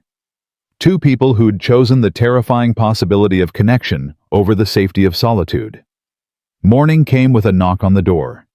Matteo stood on the porch, his face grim. "Rutherford's filed a lawsuit. He's claiming the marriage is invalid because Isabella was already legally bound to him. He's demanding she return immediately." Isabella appeared behind Tomas, tying her borrowed robe. "Can he do that?" "He can try. The legal argument is weak, but with his lawyers and his money. He can make it expensive to fight," Tomas finished. "Exactly. And there's more. Your father's trial date is set for next month. The charges are serious fraud, embezzlement, forgery. He's looking at 10 to 15 years. Isabella swayed. Tomas caught her, guided her to a chair. "What about bail?" she asked. "Set at 50,000. No one can afford it." "I'll find a way. I'll sell something, She looked around helplessly at the ranch, realizing she had nothing to sell. "I'll figure something out." Matteo hesitated. "There is one option. Rutherford's offered to drop all charges against your father and pay his debts if you agree to annul your marriage to Tomas and complete the ceremony with him." The words landed like stones in water. Everyone went silent. "No," Tomas said. "I'm just telling you what was offered. And I'm saying no. She's not a bargaining chip." "Tomas." Isabella's voice was quiet. "Maybe I should consider—" "No." He knelt in front of her chair. "Isabella, no. We're not doing this.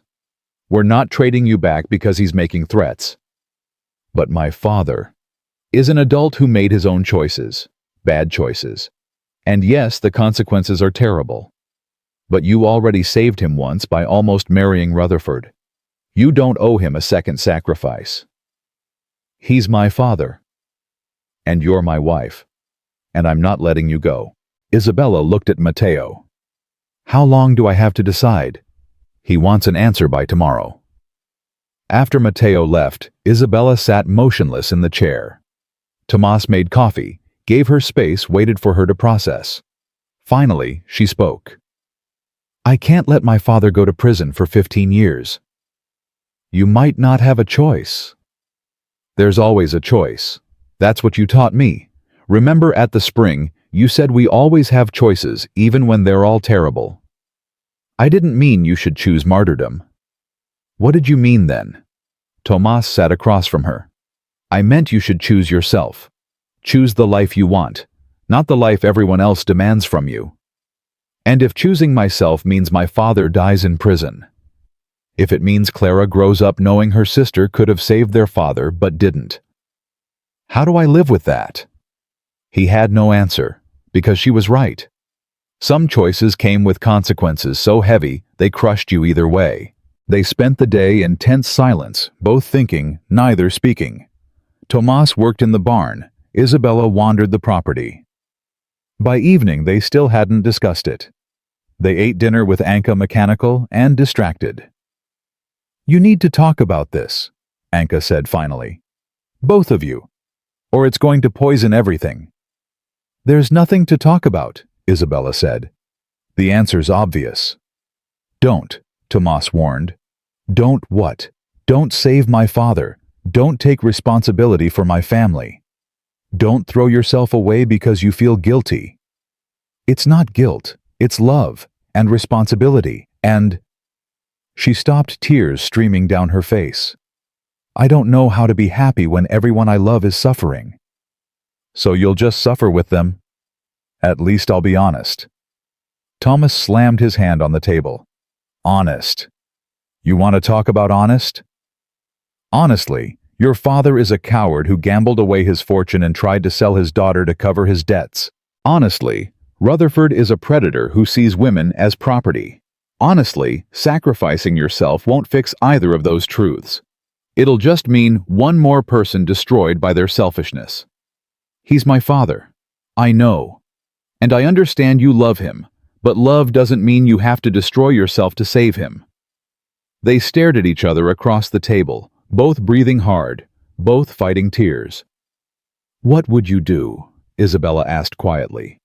"If it was Anka facing 15 years, if you could save her by giving up everything you wanted, what would you do?" Tomas looked at his aunt, at the woman who'd raised him, saved him, loved him unconditionally for decades. "I don't know," he admitted. "I want to say I'd choose her, but I don't know." "Well, I do know," Isabella said. "I know I can't build a life on my father's imprisonment. I know I can't be happy while Clara grows up resenting me. I know I can't—" Her voice broke completely. "I can't be the person who chose her own happiness over her family's survival." "So what are you saying?" She met his eyes, and he saw the decision already made. Saw it in the set of her jaw, the resignation in her face. "I'm saying I have to go back." The world tilted. Tomas felt like he'd been punched in the chest. "Back. To Rutherford. To save my father. To protect Clara. We've been married for one day. I know. One day, Isabella, and you're already leaving. I don't have a choice. You do. You're just not making it." She stood abruptly. "This is exactly why I shouldn't have married you. I knew this was too fast. I knew we couldn't outrun reality. And now I've dragged you into my disaster. And you're suffering too, and I can't—" She was crying fully now. "I can't do this to you. I can't let you watch me choose duty over love. It's not fair." Tomas stood too, moved toward her. "Isabella. No. Don't. Don't make this harder." She backed away. "I'm going to accept Rutherford's offer. I'm going to annul our marriage, and you're going to let me go. Like hell I am." "Tomas, please. No. You don't get to make this decision alone. We're married. That means we decide together. There's nothing to decide. The answer's obvious. The answer is, we fight. Together. We find another way to help your father without sacrificing you." "There is no other way." "Then we create one." They stood facing each other, deadlocked.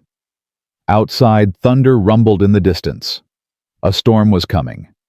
Anka cleared her throat. "I have a suggestion, but you're both going to hate it." They turned to her. "Don't decide tonight. Sleep on it.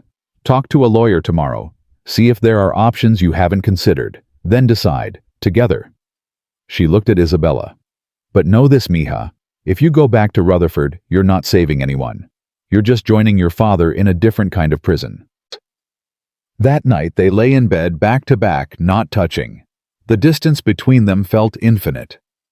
"I love you," Isabella said into the darkness. "I love you too. But love isn't enough, is it?" Tomas rolled over, pulled her against him. "I don't know. I want it to be, but I don't know." They held each other while the storm broke outside. Rain hammered the roof, wind shook the windows. And somewhere in the violence of the weather, Tomas made a decision. He wasn't going to let her go. He wasn't going to stand by and watch her walk back into that cage. Whatever it took, whatever he had to do, he was going to find another way. Because she'd taught him something in the past 3 weeks. She'd taught him that safety wasn't enough, that a life half lived was no life at all, that some things were worth fighting for, even when the fight seemed impossible. Morning came gray and subdued. Isabella woke first, disentangled herself from Tomas's arms, and sat at the window watching the rain. "I dreamed about the spring," she said when he woke. "About riding Bella, about being free. It wasn't a dream, it happened. For one day, one perfect day. Maybe that's all we get. Or maybe it's just the beginning." She turned to look at him. "How can you still have hope?" "Because I spent 15 years without it. And now that I have it again, I'm not letting it go without a fight." There was a knock at the door. Mateo again soaked from the rain. "I found something," he said, water dripping onto the kitchen floor. "A legal precedent. A case from 20 years ago. Similar situation: woman coerced into marriage agreement, married someone else, first original claimant tried to invalidate it." "And?" Tomas asked. "And the judge ruled that a completed marriage supersedes an incomplete one. Isabella's marriage to you is legal and binding. Rutherford's claim is invalid." Hope flared in Tomas's chest. "So she doesn't have to go back." "She doesn't have to, but—" Mateo's face was grim. "But Rutherford can still refuse to help your father. And he will. He'll make sure Charles serves every day of that sentence." Isabella closed her eyes. "So I'm free from Rutherford, but my father still suffers." "Unless we find another solution," Mateo said. "I've been making calls. There might be a way to get the charges reduced. If Charles cooperates, testifies against the other people involved in the fraud, the prosecutor might offer a deal. 3 to 5 years instead of 15. That's still years. It is. But it's also survivable. And it's honest. It's your father paying for his actual crimes, not you paying for them." Isabella looked at Tomas. "What do you think?" "I think it's not perfect, but it's real, and it's fair. And it doesn't cost you your freedom." She was quiet for a long time. Outside, the rain continued steady and relentless. Finally, she spoke. "All right, let's try it your way. Let's fight." Tomas pulled her into his arms, relief flooding through him. Together. Together. The next weeks were brutal. Mateo worked with prosecutors while Isabella visited her father in jail, convincing him to cooperate. Charles resisted at first, too proud to admit the extent of his crimes. But Isabella wore him down with love and honesty, and eventually he agreed. The deal came through 5 years in exchange for testimony. Not great, but better than 15. Charles would survive it.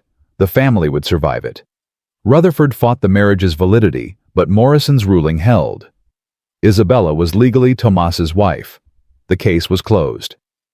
Clara came to visit, brought by their aunt. The reunion was tearful and complicated. Clara was angry, hurt, but also relieved her sister was safe. They talked for hours while Tomas gave them space, and slowly something like understanding emerged. "I don't forgive you yet," Clara said as she left. "But I'm trying." "That's all I can ask," Isabella replied. Through it all, Isabella learned the ranch.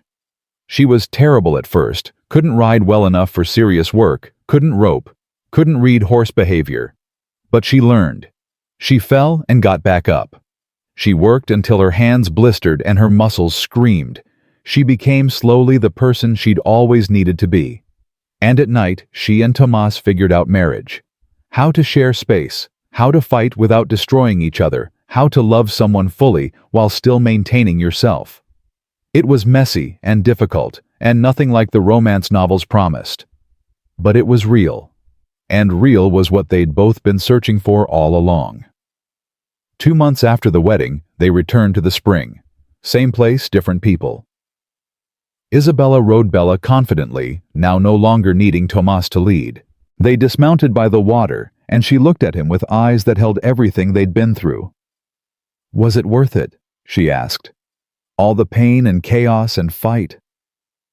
Tomas thought about the past 2 months. The legal battles, the family drama, the adjustment to sharing his life with another person. Thought about how difficult and complicated, and far from perfect it all was.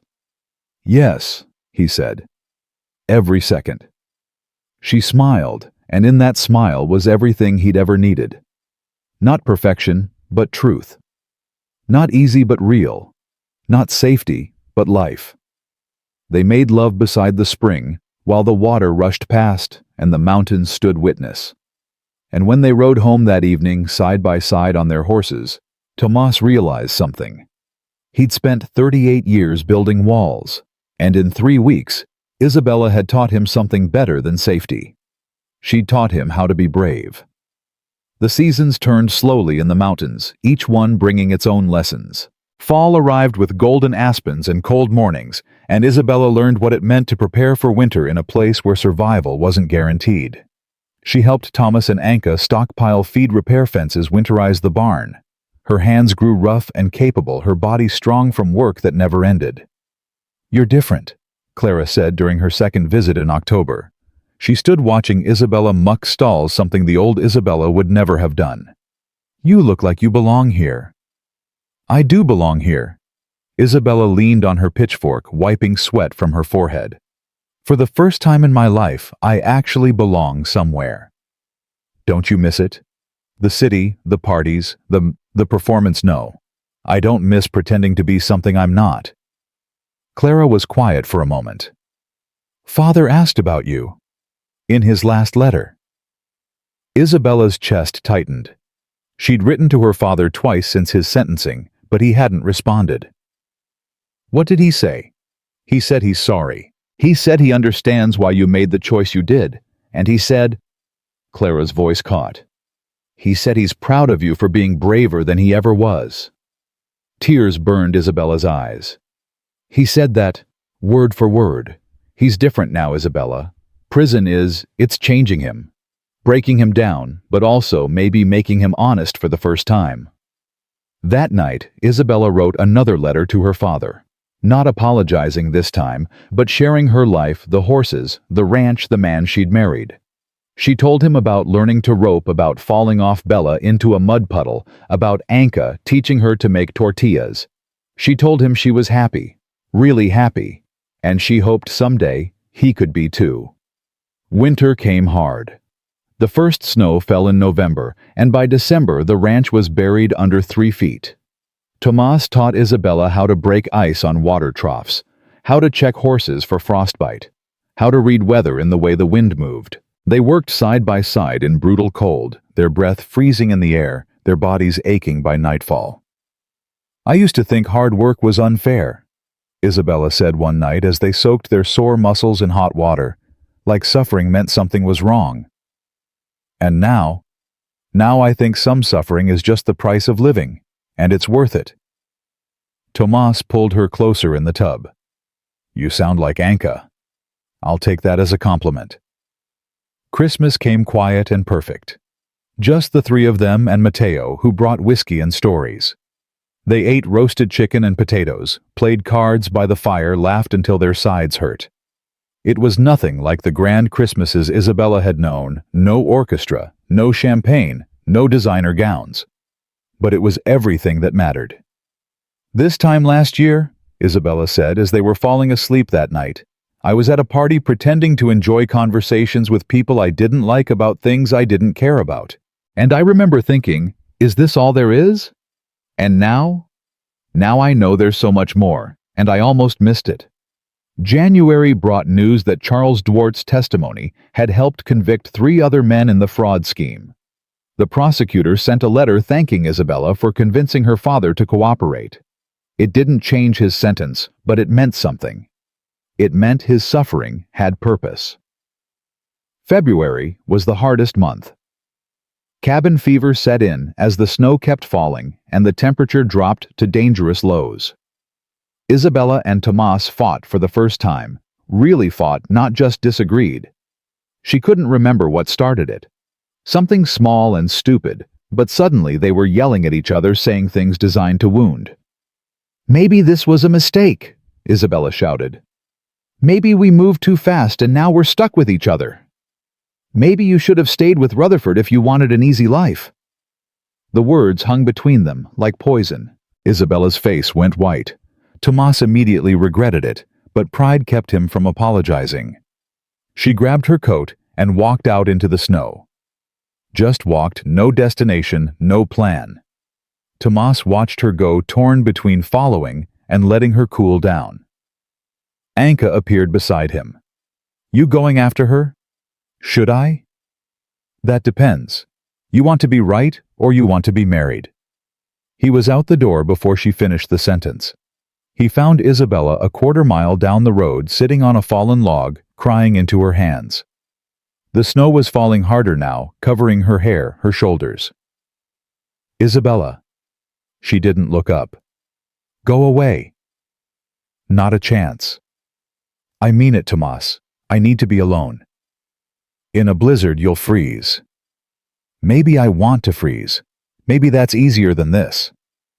He sat beside her close, but not touching. For a long time, neither spoke, just sat there while the snow fell and the cold seeped into their bones. Finally, Isabella said, "Do you really think marrying me was a mistake?" "No. God, no. I was angry, and I said something cruel, and I'm sorry. Do you think I'm weak for struggling with this, for missing my old life sometimes, even though I hated it? I think you're the strongest person I've ever met.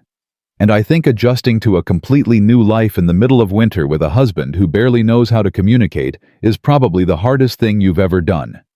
She looked at him, then tears frozen on her cheeks. "I don't regret choosing you. But sometimes I'm so tired, Tomas. So tired of being strong. So tired of pretending I'm okay when I'm not." "Then stop pretending. Be tired. Be not okay. I'm not going anywhere. Promise?" "Promise." They walked back together through the snow. That night they talked for hours, really talked about fears and doubts, and the messy reality of building a life together. It wasn't romantic. It wasn't pretty. But it was honest. And honest, they were learning, was the only foundation that lasted. Spring came like a prayer answered. The snow melted, the world turned green, and suddenly there was work to do. That didn't involve just surviving. They mended fences, trained new horses, planted a garden. Isabella was competent now, no longer needing constant instruction. She could rope a calf doctor a sick horse, handle Bella with confidence. "You've come a long way from the woman who couldn't mount without help," Tomas said one afternoon, watching her work with a young mare. "That woman feels like a stranger now." "Do you miss her?" Isabella thought about that. "Sometimes I miss the simplicity, the not knowing what I was missing. But no, I don't want to go back. She was only half alive." In April, Clara came to stay for a week. She was 18 now, more mature, carrying her own grief about their father. She and Isabella rode together every morning, talking through everything that had happened, slowly rebuilding what had been broken. "I was so angry at you," Clara said on their last ride, "for leaving, for choosing yourself over us." "I know. But watching you here, seeing how you've changed, I think I understand now. You couldn't save us by destroying yourself. It wouldn't have worked. Do you forgive me?" Clara was quiet for a long moment. "I'm getting there. Ask me again in a year." It wasn't perfect, but it was progress. In May, Mateo brought news that changed everything. Rutherford had been arrested for fraud and extortion. Multiple women had come forward claiming he'd coerced them into business dealings using threats and manipulation. The case was building, and it looked like he'd face serious prison time. "He got what he deserved," Isabella said, but there was no satisfaction in her voice, just sadness for all the damage he'd done. "You feel sorry for him?" Tomas asked. "I feel sorry for everyone who gets trapped by their own greed. He had everything, and it still wasn't enough. That's its own kind of prison."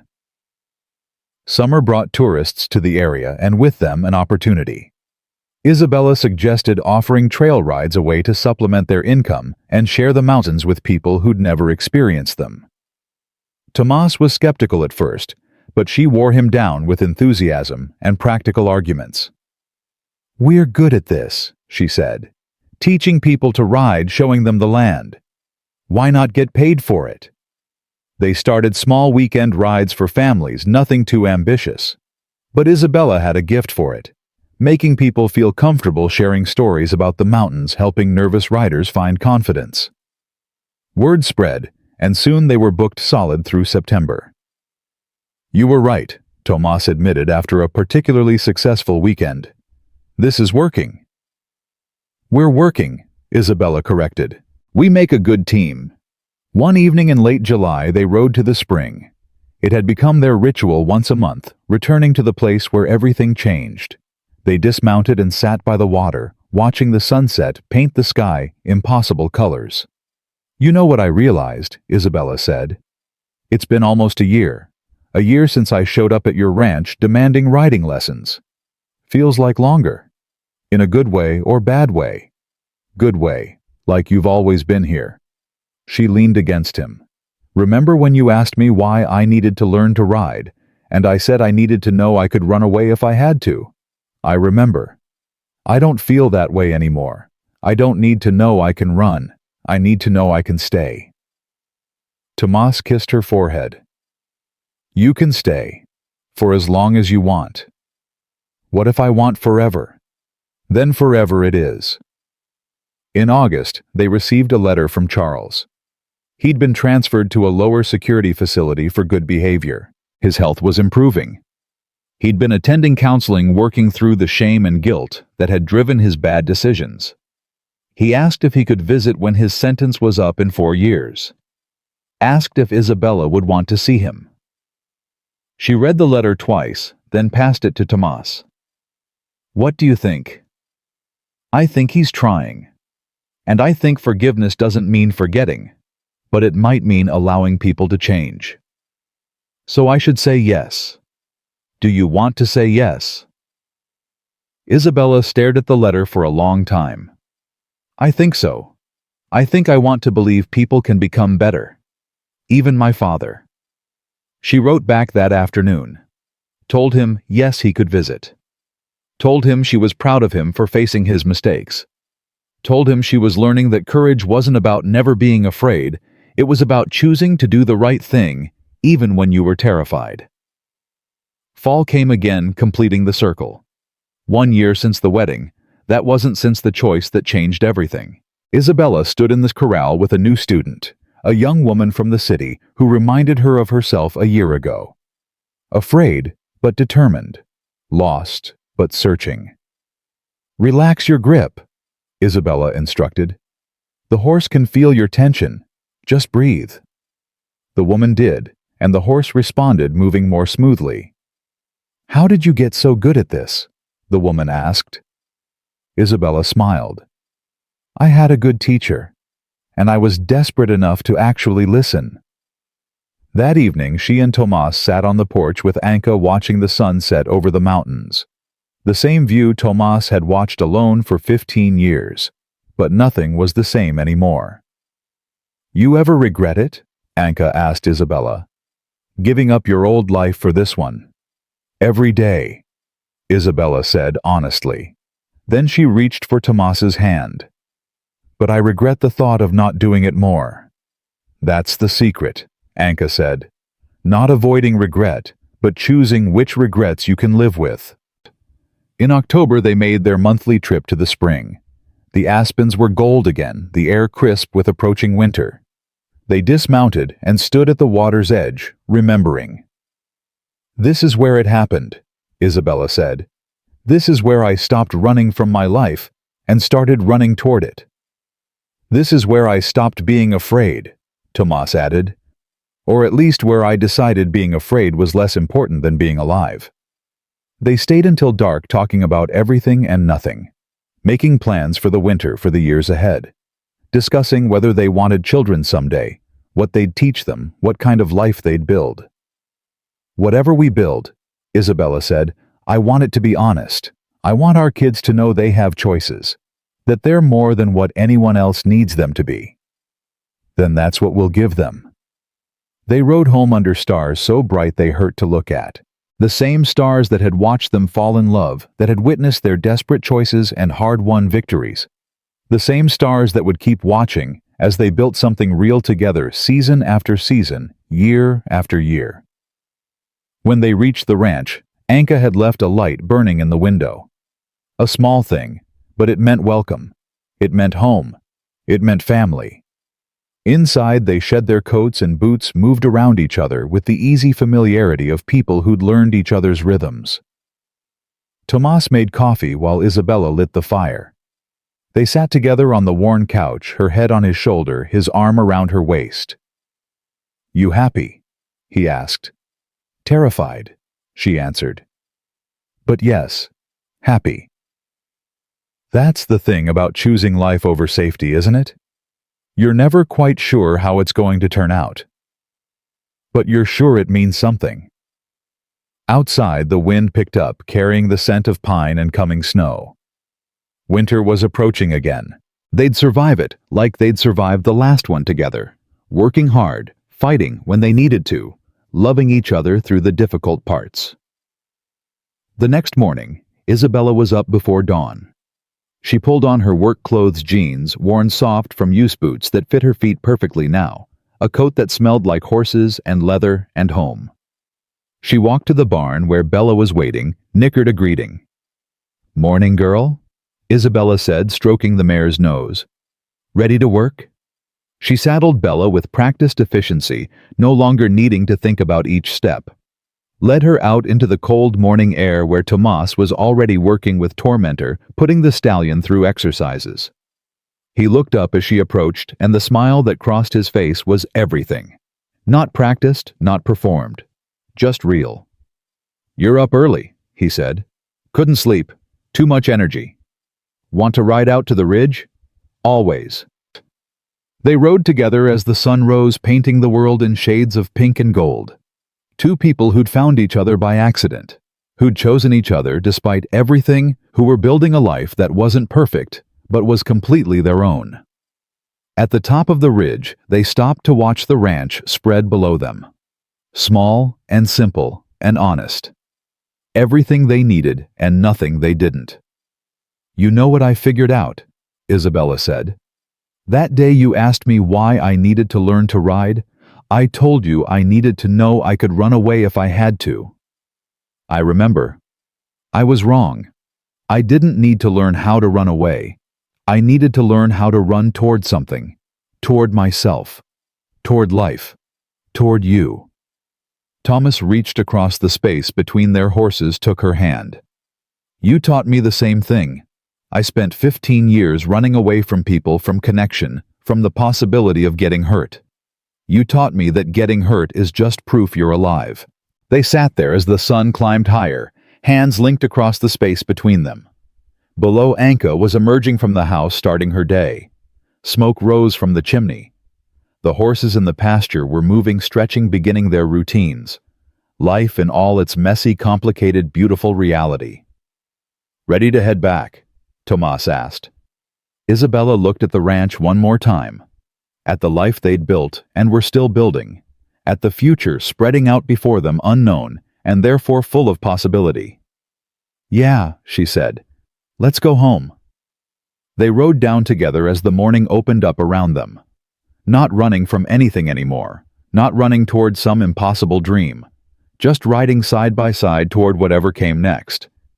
Because that's what love was, Isabella had learned. Not the absence of fear or doubt or struggle. Not some fairy tale ending where everything became easy. Love was choosing someone over and over through all the seasons. Love was falling and getting back up together. Love was being brave enough to be honest even when honesty was hard. Love was learning to ride not away from something but into it. Into life, into truth, into the terrifying, exhilarating reality of being fully, completely alive. And as they reached the barn and dismounted, as Tomas kissed her quickly before they started the day's work, as Anka called them in for breakfast, Isabella felt something she'd never felt in her old life. Peace. Not the absence of challenge, but the presence of purpose. The knowledge that whatever came next, they'd face it together. That she'd chosen right. That being brave enough to choose herself had led her exactly where she needed to be. In the mountains with the man who'd taught her to ride. With the family they'd built. With a life that was hard and honest and completely perfectly hers. The wind carried her laughter across the valley as she chased Tomas toward the house, both of them running late, both of them exactly on time. And somewhere in the mountains, an echo of that laughter remained, mixing with the sound of horses and wind and water rushing over stones. A reminder that freedom wasn't something you ran toward or away from. It was something you created one brave choice at a time until you looked around and realized you'd built exactly the life you needed. Not the one you'd been told to want, but the one that made you feel alive. And that was everything.